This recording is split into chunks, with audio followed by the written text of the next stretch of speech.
Muchísimas gracias, como todas las semanas, a Andrés Cayman, a Marjorie González Vivanco, a Omar Arellano Aguilar y en esta ocasión a la doctora Driselda. Ay, doctora Driselda, se me acaba de ir su apellido, justo ahorita me lo acaba de repetir y se me fue. Ay, qué es- Muchísimas gracias. No, Y pues hoy vamos a hablar de un tema que nos compete a todos cada vez más y que creo que hemos olvidado mucho y que además se ha usado como otra manera más de explotarnos y explotar al ambiente, que es el turismo y el ocio y su relación con el medio ambiente, que me parece una línea que ya que la mencionaban ahora en la semana que platicábamos, no me quedaba tan clara y ahora ya me queda como muchísimo más clara.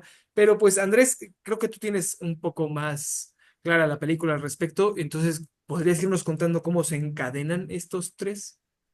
Sí, en realidad, como que existe la idea de que el turismo es milenario y no es tan así. El turismo es muy reciente, ¿no? La actividad del turismo es muy reciente.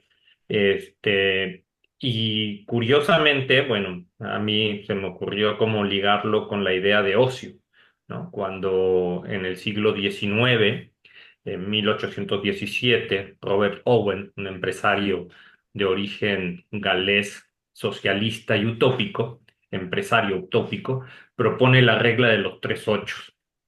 Allí, ¿qué son esas reglas de los tres ocho? Pues las 8 horas de trabajo, 8 horas de recreo y 8 horas de descanso. Y el recreo es justamente pues, el tiempo libre, por llamarlo así. Esta idea de de los tres ocho se volvió una reivindicación en la lucha de los trabajadores del siglo XIX en contra de sus condiciones de explotación. Hoy diríamos de sobreexplotación, pero bueno, eso es otro debate. Surgió el pensamiento de que era fundamental defender el derecho al ocio como una conquista social para los trabajadores.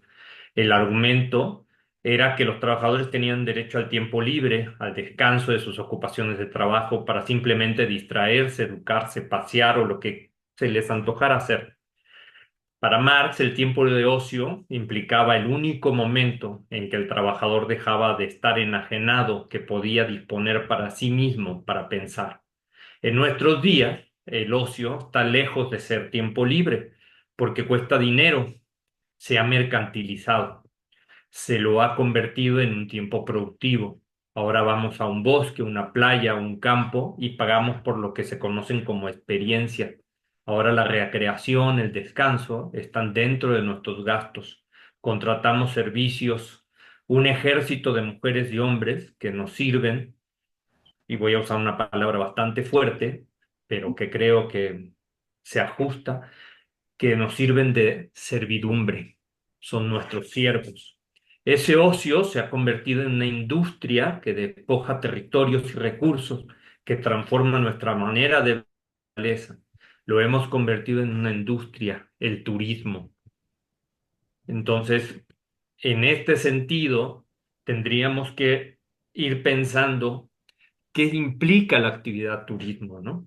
Y ir desglosando los efectos que hace en la naturaleza el turismo y que es de lo que nos van a platicar mis otros colegas. Un poquito dejando la discusión hasta ahí, justamente ahorita que me recordabas, ¿no? Que no, que el turismo es algo más reciente.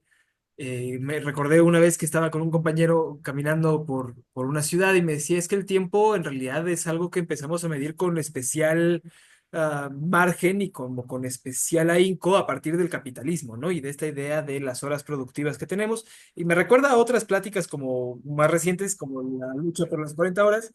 Ahí está el cronómetro de Andrés Solando. Doctora Griselda, ahorita que empiece usted a hablar, si se pasa de los 3 minutos que le tocan, va a sonar esa musiquita, no se espante, yo la pago, pero bueno, un poco entrando en eso, pues qué decir del turismo, ¿no? Que se configura como una de las actividades extractivistas nuevas de este siglo, ¿podría ser así? Sí, pues un poco de acuerdo con todo esto que comenta Andrés, esta parte del turismo al final del día sigue siendo una actividad privilegiada, ¿no? En la que no todas, todos, todes tienen acceso a estos espacios, ¿no? A poder consumir estos espacios de ocio mercantilizados. Entonces, sigue siendo como que no tan democrático como se nos hace creer, ¿no? Que todos podemos acceder a eso.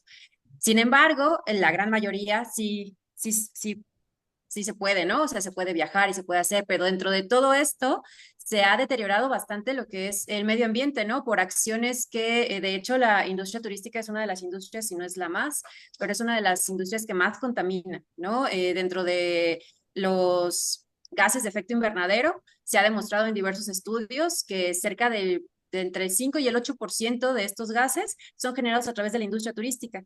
Y bueno, esto es no solamente las organizaciones, sino también nosotros como viajeros, ¿no? En el momento en el que estamos usando, por ejemplo, un avión para ir de, por ejemplo, de Madrid a Nueva York, emitimos nuestra huella de carbono es casi similar a lo que hace un automóvil, por ejemplo, en 6 meses, ¿no? Entonces es bastante.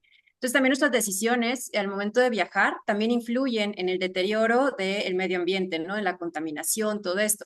Obviamente, también las empresas son las que más, las organizaciones turísticas son las que más están contribuyendo a este deterioro, ¿no? Desde las instalaciones que están colocando en reservas, por ejemplo, en México, en las reservas de áreas naturales protegidas, ¿no? Por ejemplo, en Yucatán, estas grandes cadenas que también se justifican con que, bueno, van a hacer programas de reforestación y todo eso, pero que para poder tener estas instalaciones como todas maravillosas, pues tuvieron que deteriorar en algún punto, degradar en algún punto estos territorios, ¿no? Entonces, bueno, igual después me gustaría comentar un poco sobre esta tendencia de los bonos verdes, que también es un poco la parte financiera en la que se justifican las acciones no tan buenas, las empresas, pero igual en mi próxima participación.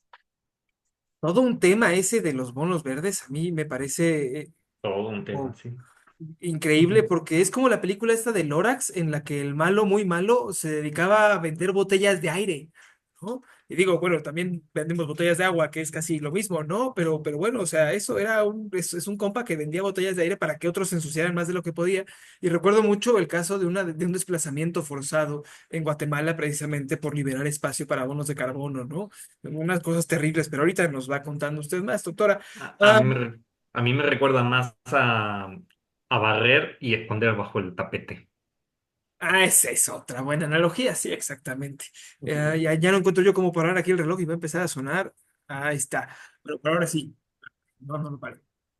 Ahora sí, March, Omar, no sé quién quiera ir retomando. Y creo que ahorita que hablaban precisamente de los cruceros y esta cosa, me parecen unas cosas increíbles y un poco horripilantes. Pero no sé quién de los dos quiere echarle. Yo quisiera comentar que pues ya hay datos e investigación respecto a cuál es el impacto que tiene en diferentes niveles. El el turismo que le llamamos gran turismo, pues genera 35 millones de toneladas de residuos, ¿no? A nivel mundial, concentradas en zonas muy particulares, y muchas veces estas son las zonas que no tienen la capacidad de gestión de esos residuos. Si bien es cierto que una de las tendencias que está ocurriendo en México, bueno, en México, en el mundo, porque también se está experimentando en ciudades europeas, sudamericanas, en las islas del Océano Índico, ¿no? En todas estas zonas turísticas, es esta tendencia de las plataformas y las empresas operadoras del turismo que atraen a este gran turismo, ¿no? Y atraen a los cruceros. Los cruceros aportan una gran cantidad de residuos en los lugares de donde llegan. Y una de las noticias recién que se ha mostrado es cómo estos cruceros transatlánticos descargan las aguas residuales que acumulan durante el viaje pues, en el océano, ya sea que liberen estas aguas negras en el mar, en la zona internacional, ¿no? Es decir, en donde no hay propiedad o límites marítimos, o bien previo a que lleguen a los puertos. Entonces, se dispersan estos contaminantes y bueno, esto va contribuyendo a seguir deteriorando nuestro planeta. Hay muchas denuncias de eso y poca regulación en algunos casos. En algunos países no hay regulación. La zona, obviamente, de ese gran turismo, como sería Cancún, o por ejemplo, bueno, todavía Mazatlán, Nayarit también hay, tal vez todavía Acapulco, tal vez en algunas zonas llegan, pues no solamente son aguas negras, sino pues también la contribución de plásticos, ¿no? Una gran cantidad de plásticos que se generan por estos cruceros.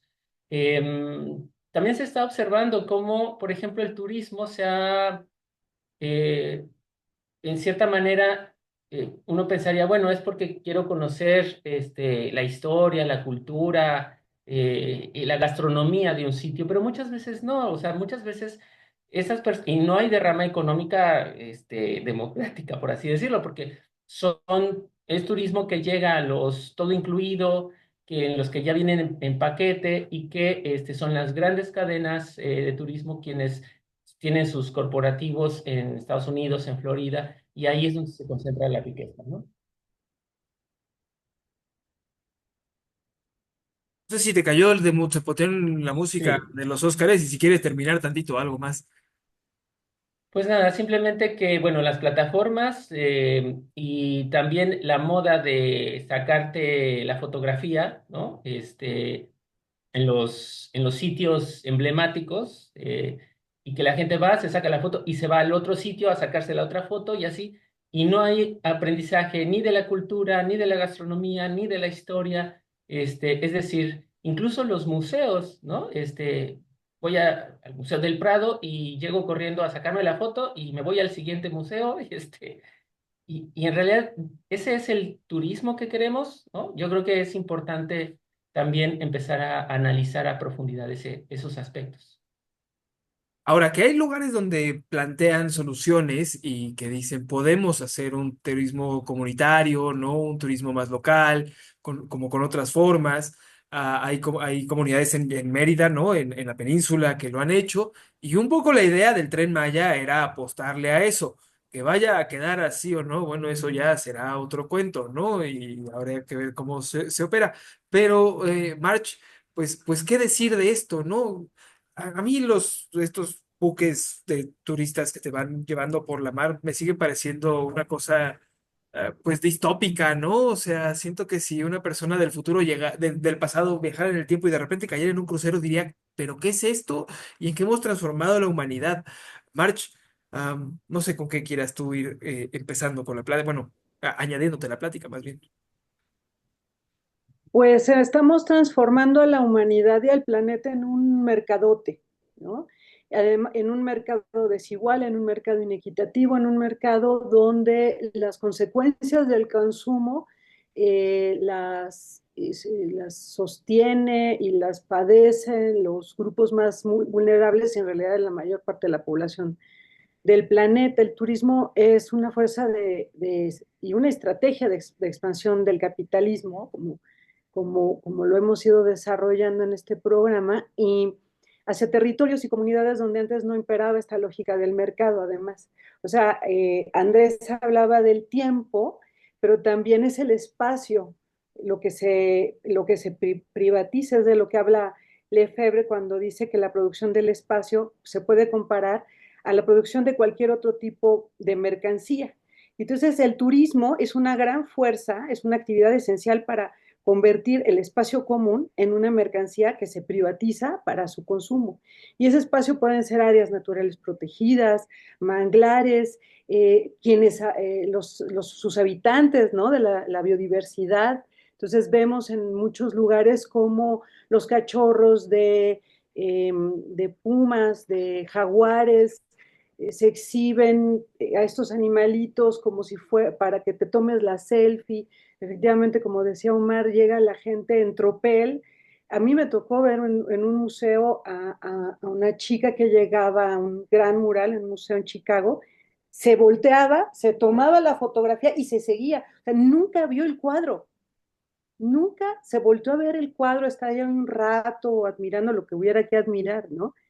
Entonces es el espacio y el tiempo completos se vuelven mercancías y además de forma muy desigual. En el caso, por ejemplo, de la Riviera Maya, hay estudios de cómo, por ejemplo, Playa del Carmen se desplazó, hay un estudio de la doctora Rosalía Camacho, que se desplaza la población de pescadores, de una comunidad muy tranquila que vivía de la pesca, de la agricultura, se les avienta muchas calles, muchas manzanas hacia adentro de Playa del Carmen y toda la costa la ocupa el gran turismo, que además es altamente depredador de agua, de energía, por ejemplo, un solo, y además que está muy dedicado como cada vez más al turismo de lujo. Estamos construyendo un planeta para el 1%. Un campo de golf, poca gente puede visitarlo, poca gente puede darse el lujo de estar en un campo de golf, pero va a emplear 1.500 kilos de fertilizantes, herbicidas, el agua de 60,000 personas de una comunidad rural.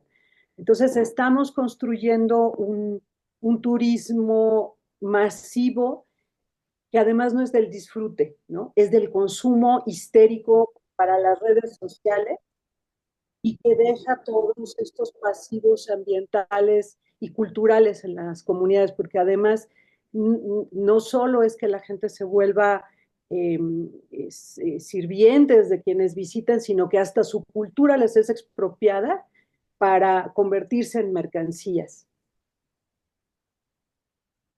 Una, ahorita que lo mencionabas, me estaba acordando de un libro que leí, ¿no? Que habla sobre la historia del dinero y cómo esto nos va permeando. Y entonces habla de esta idea de los grandes, de las personas que viajaban y que recorrían el mundo con sus mercancías y las aventuras, ¿no? Que nos va constituyendo esta idea romántica precisamente de los viajes. Y, y justo lo que dices, ¿no? Estamos construyendo un mundo para el 1% y lo que nos están vendiendo es esa idea de ir a explorar lo desconocido, e ir a descubrir nuevas experiencias, pero eso sí, siempre con tu glamour de 5 estrellas, ¿no? Y con tus restaurantes de lujo, que dices, bueno, pero como que no son muy compatibles estas dos cosas y estamos haciendo algo que nos deja, pues, espacios hechos trizas, ¿no? Entonces, Andrés, estos anhelos, ¿no? Estas ganas de ver hacia arriba y de decir, sí quiero consumir esto para sentirme bien conmigo mismo, ¿qué nos va a dejar? ¿A dónde vamos a parar? Es una buena pregunta. ¿A dónde vamos a parar? Está complicado. Eh, yo voy a replantear lo siguiente. Yo no creo que se esté planteando un turismo para el 1%, sino que se está planteando un turismo aspiracional. El turismo es aspiracionista, no es para el 1%. Quien pueda pagar el gran turismo, lo pagará. Y quien no pueda pagar, pagará un turismo o actividades turísticas de más bajo nivel. Porque incluso se está hablando de un turismo orgánico, ¿no? Hablando en términos de la alimentación, de los nutrimentos, o sea, de la alimentación orgánica, de los alimentos orgánicos, hay un turismo orgánico, un turismo que pretende estar cerca de la naturaleza y se le llama turismo sostenible. Y es un escenario muy triste porque, bueno, algunos plantean que el turismo debe buscar reducir el impacto socioambiental de los viajes y la estancia a través de promover prácticas responsables que respeten a los ecosistemas y benefician a las comunidades locales. Es decir, un turismo para las pequeñas comunidades. Pero en realidad, también ese turismo es altamente degradante o perturbador en términos de la naturaleza. Y acá, como yo no soy político, no tengo que construir consensos, voy a decir claramente lo que pienso. Yo creo que honestamente no hay un turismo que sea de bajo impacto. Y voy a hablar de una experiencia muy, muy personal, pero que conozco muy bien, que tiene que ver con el bosque de la mariposa monarca. Las mariposas monarcas llegan a México e hibernan durante muchos meses, de octubre a marzo, ¿sí? Y se cuelgan de los árboles. Y entonces miles de personas asisten a los bosques donde hiberna la mariposa monarca, en los 5 santuarios que existen en México. Y por ejemplo, en uno de esos santuarios, en Chincua, para poderlas ver, los turistas caminan, ¿no? Los excursionistas caminan en fila por un pequeño sendero. Esto con la finalidad de no perturbar las condiciones de hibernación de la mariposa, para que en silencio poder observar la mariposa y estar en medio de la naturaleza y convivir con los seres vivos que nos rodean, que por supuesto esos seres vivos que nos rodean cuando ven estas marchas de seres humanos no se aparecen, ¿no? Solo algunos, algunos desubicados, despistados. Y lo que observaron algunos investigadores es que al año siguiente que regresan las mariposas no se perchaban, es decir, no se colgaban en los mismos árboles, lo hacían a unos metros, a unos cuantos metros de distancia donde se habían formado este pequeño camino. Este diminuto cambio sirvió para que las mariposas al año siguiente cambiaran de lugar. Ese es el grado de perturbación del turismo a pequeña escala en zonas comunitarias, en un área natural protegida. Otro ejemplo ya corto. Hace unos meses fui al Nevado de Toluca porque nevó espectacularmente. El sendero, para empezar, había dos formas de llegar hasta la cumbre. Una en camioneta, que era peor que periférico, realmente de ida y vuelta, y la cola tardabas una hora para subirte a una camioneta. O la otra es subir caminando. Y subir caminando implicaba usar un sendero que ya estaba todo enlodado. Es muy impresionante. Y ese no es un turismo de el 1%, es el turismo de la gente que justamente sale un fin de semana a disfrutar su tiempo libre. Pero entonces, realmente nos deja más cuestionamientos, ¿no? Este tema que resoluciones, es mi opinión. Y justamente pensando en esto, en los impactos, creo que es un buen, digamos, una buena antesala para que la doctora Griselda nos vaya contando un poquito de esto de los bonos de carbono que nos estaba diciendo antes, porque me trae mucho a la mente el ejemplo de Costa Rica, ¿no? En Costa Rica tienen muchas reservas, hay muchos espacios en los cuales se tiene este sistema de bonos de carbono que pagan por mantener los bosques. Pero además, de cierta manera entiendo que se paga para que solo accedan ciertas personas y hay ciertas restricciones que hablaban de este fenómeno que ya nos iban describiendo March y Omar, de ir privatizando pues lo que deberían ser bienes comunitarios, ¿no? Pero bueno, doctora, más bien le dejo a usted hablar de lo que nos vaya a venir a querer decir, ¿verdad?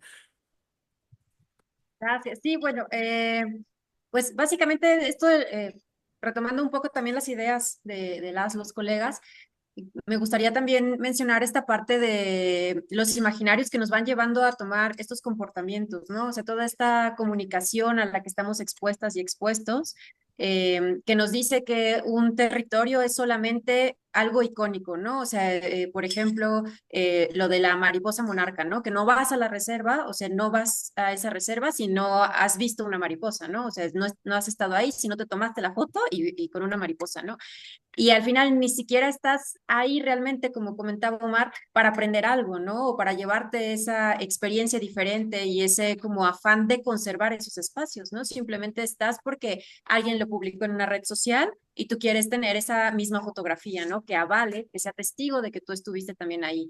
Entonces creo que eso también es algo muy importante porque nos hace cuestionarnos si realmente los territorios se están adaptando a las necesidades de las y los turistas o si los turistas deberíamos adaptarnos a esos territorios. O sea, sí, claro, tenemos esta curiosidad siempre constante de conocer nuevas culturas, nuevas formas, nuevos entornos y paisajes, pero cómo podemos adaptarnos sin degradarlo tanto, ¿no? Y bueno, ahora sí, retomando la parte de los bonos verdes, estos son como instrumentos financieros que tampoco son accesibles como al grosso de la población, pero lo que hacen es que de cierto modo justifican las acciones de las empresas, sobre todo turísticas, ¿no? Pueden ser cualquier tipo de empresas, pero sobre todo turísticas, en las que em, ponen a la venta, ¿no? En la bolsa de valores estos bonos y lo que hacen es que construyen o invierten en infraestructura de la que se llama como verde, ¿no? Estos paneles solares o con tecnología mucho más ecológica, por ejemplo, para los hoteles.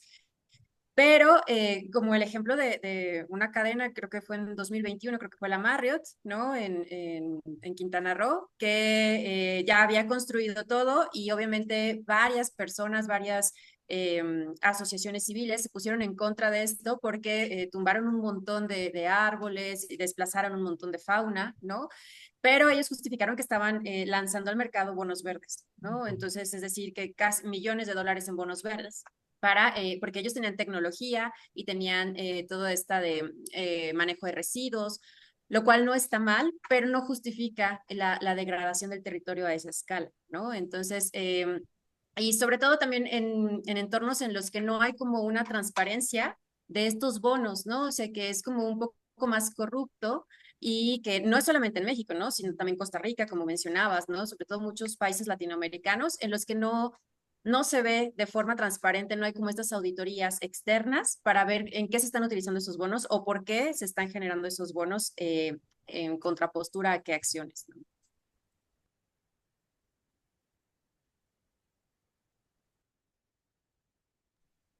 Ahora me ganó a mí la música. Ah, ya la puse 2 veces sin querer. Ya no sé qué estoy haciendo. Ahí estamos. Am, Omar, ¿cómo? Sí, Échale, échale. cómo vemos, cómo tratamos de buscar una solución o al menos algunas soluciones? ¿Cómo cambiamos esto? Porque al final de cuentas, pues los ingresos por turismo, por ejemplo, en México después del petróleo, es el principal ingreso de divisas a México y en algunos países el número uno. Y siempre, y bueno, y también pues, a todo mundo nos gusta viajar y conocer y aprender, es decir, no es que podamos decir, bueno, esto se detiene. Yo creo que bueno, están habiendo algunas soluciones. Uno es a través de la realidad virtual, la digitalización de patrimonios arquitectónicos y naturales, experiencias un poco como más digitales, ¿no? Y está ocurriendo, por ejemplo, en el caso del Vaticano, de que tú puedas visitar a través de realidad virtual la Capilla Sixtina. Que también, por otro lado, está interesante porque, claro, hay personas en el mundo que por muchas circunstancias nunca van a poder o no podremos visitar tal vez ese lugar.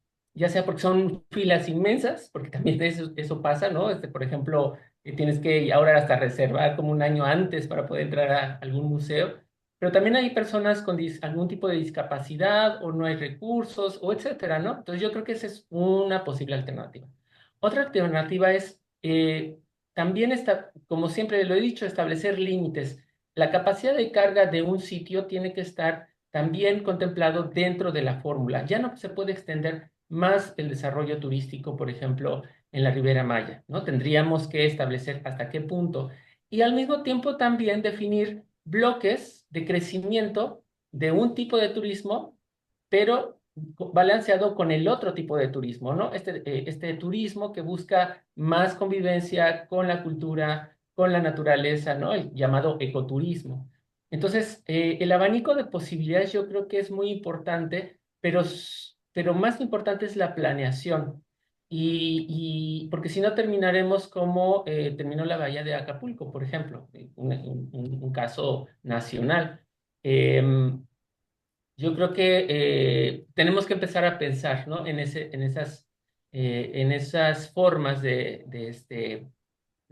establecer los límites y establecer capacidades de carga y también distribuir. Una de las cosas que también el Tren Maya, por ejemplo, busca es redistribuir la movilidad del turismo a lo largo de la península y que no se concentre en Cancún.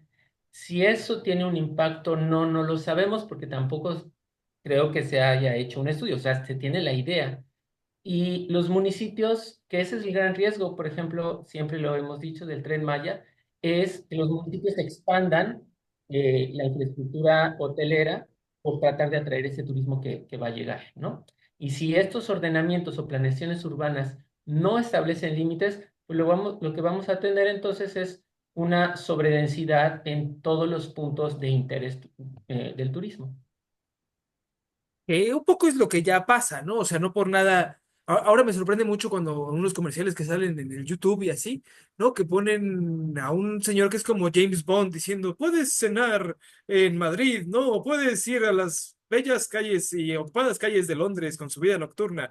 Pero también puedes venir a Dubái, que está un poquito más lejos, pero ¿qué es tanto? ¿Qué tanto es tantito, no? Además, con los vuelos de nuestra aerolínea de los Emiratos, ni se siente porque tenemos unos aviones gigantescos que seguramente queman un montón de petróleo, pero no importa Sí. porque te vas a sentir como jeque árabe viajando. Y asientos de cuero cómodos. Entonces, pues eso, o sea, ¿cómo le hacemos para que no todo se llene? ¿Cómo podemos repensar en estas cosas? ¿Y cómo podemos devolverle un poco, pues, el romanticismo a los viajes, March? ¿No? Porque la verdad es que a todo mundo nos gusta viajar, pero pues no a todo mundo nos gusta andar de turistas, ¿no? Y no siempre es lo mismo. Sí, creo que tiene razón Andrés, más que turismo para 1%, el 1% es un turismo de, Aspiracionista. del delirio, ¿no? Del Ah, del delirio delirio. de formar parte de un grupo de ricos que al que la 99% del planeta no vamos a pertenecer, y es la Disneylandización de la naturaleza y de las comunidades. Y frente a eso, pues efectivamente, por ejemplo, el tema de las capacidades de carga, ¿no? De regular realmente cuánta gente puede llegar a entrar y en qué temporadas y volverlo muy estricto. Ha ocurrido en Venecia, donde ya hay un calendario para que puedas asistir, ¿no? Entonces tienes que hacer reservaciones como si fueras a un teatro, o en las Islas Marietta, en Nayarit, donde llegó un momento en que se estaba poniendo en mucho peligro este lugar, que es muy frágil, porque son islas muy pequeñas donde hay una biodiversidad muy importante. Por ejemplo, están los pájaros, los bobos de patas azules, que son aves preciosas, y donde además ya estaba habiendo un montón de accidentes mortales, ¿no? Por el turismo masivo, que son zonas en realidad de riesgo. Entonces, el impedir que llegue la gente en cualquier momento y en masa, sino con ciertos horarios, cierta cantidad, si hay tales condiciones, no puedes entrar, etcétera, y obedecer ese tipo de reglamentos.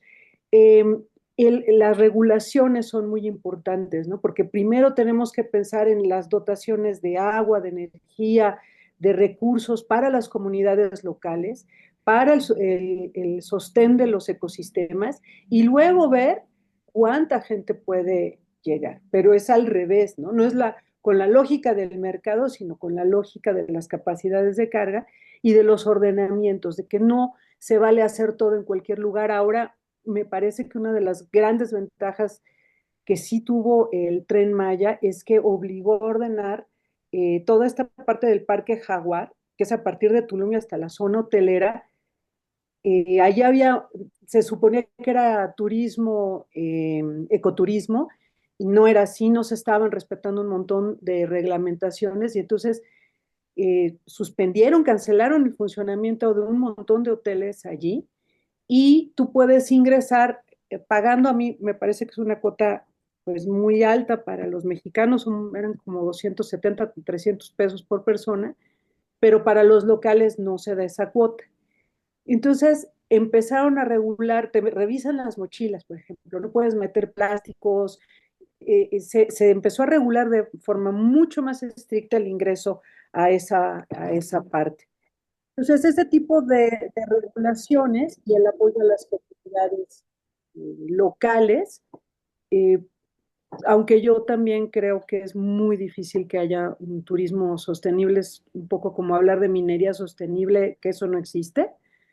El turismo tiene ahí pues salidas como para que no sea tan violento, pero yo creo que en el fondo el hecho de que sea una mercancía ya complica mucho el que sea sostenible. Igual puede ser de mucho menor impacto, pero sí es muy complicado tener este eh, turismo, como casi cualquier actividad humana en el capitalismo, que no tenga grandes impactos ambientales.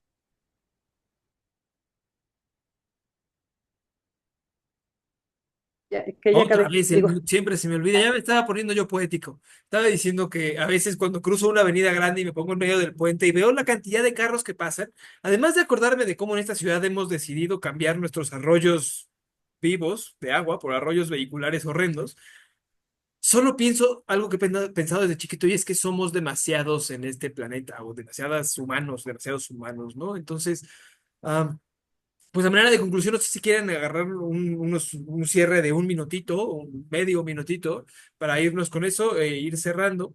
Entonces, la solución es como decía Mm, Thanos en Marvel, ¿no? Decir así y que se vaya a la mitad del planeta, de la gente del planeta, o qué más, hacia dónde, ¿con qué concluimos, Omar? Pues, Omar Andrés. pues más que demasiados, porque siempre han sido demasiados desde los griegos, si recordamos, siempre el metabolismo social ha planteado y la fractura metabólica ha planteado que somos demasiados, que necesitamos más recursos, que necesitamos más espacio. Y en realidad creo que es un poco la racionalidad en cómo nos desarrollamos los seres humanos. Yo creo que hay que descentralizar las ciudades, hay que reducir las ciudades y hacer que las ciudades también tengan, pues voy a decir una barbaridad, pero quizá, pero que tengan naturaleza, que en la ciudad, o sea, las ciudades son naturaleza, pero también que tengan áreas de recreación, áreas de esparcimiento, bosques, ríos, lagos. Entonces la gente no tendrá que ir tan lejos a disfrutar el ocio, sino que lo podrá hacer en estas mismas ciudades. Y yo creo que hay que repensar en ese sentido. Tal vez está bien irnos a 1.000 kilómetros de distancia o 500 kilómetros de distancia, 200 kilómetros de distancia, pero no, pero también está bueno poder irnos a 5 kilómetros, a la vuelta de nuestra casa, a poder disfrutar de nuestro tiempo libre. Y yo creo que eso es lo que tenemos que estar repensando en términos del turismo. No dices cosas así, me acuerdo que Marie Curie y Pierre Curie, cuando se casaron en su luna de miel, se fueron a dar la vuelta por Francia en bici. Entonces, pues bueno, creo que eso estaría padre, ¿no? Driselda, ¿con qué vamos cerrando? Pues retomando un poco las ideas de March, esta parte, incluso, bueno, Cohen ya a finales de los 80 él mencionaba que cualquier cosa, él lo decía en la parte cultural, que se quiera adaptar para el turismo, pues sufre modificaciones sí o sí, ¿no? Y bueno, yo lo retomaría también para la parte de la naturaleza, ¿no? Si queremos que un espacio natural sea turístico, va a tener modificaciones sí o sí, ¿no? Entonces, creo que no hay una solución como concreta, específica para poder tener un turismo sustentable, pero sí creo que con pequeñas acciones podemos ir generando conciencia de qué es lo que estamos decidiendo para poder hacer nuestro viaje un poco menos impactante, ¿no? Al medio ambiente. Y también creo que la parte de la gestión, una buena gestión, unas políticas públicas que se centren más en un ocio que no sea tan mercantilizado y que no sea tan aspiracional, podrían funcionar, ¿no? También hay un artículo muy interesante que menciona que en las ciudades que tienen gran desarrollo de transporte, tienen menos impacto ambiental la visita de las y los turistas, ¿no? Entonces es interesante porque a lo mejor ya están sobre contaminadas, entonces ya la presencia de turistas ya no causa gran diferencia, pero bueno, eso.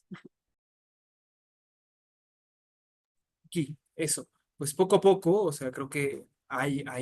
Lo que yo me pregunto es ahora qué voy a hacer con mis vacaciones a Japón. No, ojalá tuviera unas vacaciones a Japón. Este, Omar, ¿a dónde te vas a ir tú de vacaciones? No, no es cierto. ¿Cómo le vamos encontrando una cuadratura a esto que tenga un poco más de lógica? No, ya. No, bueno, aquí lo interesante en esta discusión es que empiezan a salir las posibles opciones alternativas y eso que estamos analizando de manera como muy sintética, no, a veces no profundizando tanto, pero claro que hay muchas opciones. Y en ese sentido, es lo que nos da cierta esperanza de que algunas de las zonas de sufren la mayor presión turística puedan como flexibilizarse, relajarse, redistribuir la visita. También es muy importante, por ejemplo, tratar de desacoplar tal vez algunas agendas, bueno, no, calendarios laborales y no laborales. Eso también podría ayudar en cierta manera, que ha sido difícil. Y bueno, aquí lo más recomendable, siempre lo digo, para incluso familiares, amigos, etcétera, y es que cuando tú seas un turista que busques esa conciencia de conocer esa cultura, ese paisaje, de admirarlo y de preservarlo, dejando la menor huella posible en el lugar donde tú vas. Entonces, bueno, hay alternativas, hay salidas de emergencia. Hay salidas de emergencia, definitivamente una de las salidas de emergencia no es promover el turismo de los bares y los clubes, porque como veíamos en la semana, ya hasta los cocodrilos en Brasil tienen cocaína en sus muestras, ¿no? Por la cantidad de fiesta que echan en algunos lugares. Yo pensaba que era aquí en Cancún, pero yo creo que aquí en Cancún deben tener otras cosas más holísticas o algo así. March, ¿con qué nos vamos? Pues yo quiero enviarle un mensaje a la secretaria de Medio Ambiente de la Ciudad de México, porque uno de los lugares que podemos, en los que están a la vuelta de la esquina, que podríamos hacer un turismo pues más reflexivo, más respetuoso, que ayude a las comunidades de Xochimilco. Y bueno, Xochimilco siempre ha sido un bar flotante y ahora además se está volviendo un lugar de raves, de conciertos a medianoche hasta la 1 o 2 de la mañana en una zona que es anidación de muchas especies endémicas y migratorias.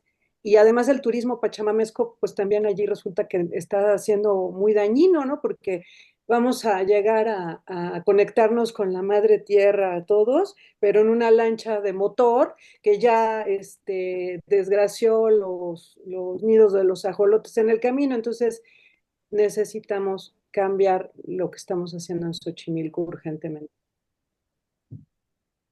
Y no te creas, también luego hay quienes dicen que, o sea, he escuchado incluso quejas de las personas de Xochimilco, de los que van a ver el amanecer a Xochimilco en kayaks, ¿no? Porque también tiene sus implicaciones de que los metan a milpas y de repente los saquen a tomar el sol y a hacer yoga al amanecer, ¿no? Pero bueno, creo que es mejor ir a hacer yoga al amanecer que irse a poner borracho y caerse y enredarse con los lirios.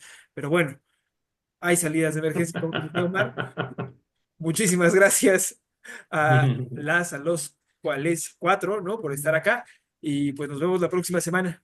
Bonito fin de semana, un gustazo verles. Gracias. Muchas gracias, Igualmente. doctora Gracias. Iselda. Gracias, Gusto en Griselda. conocerles. Gracias por la Gracias. invitación.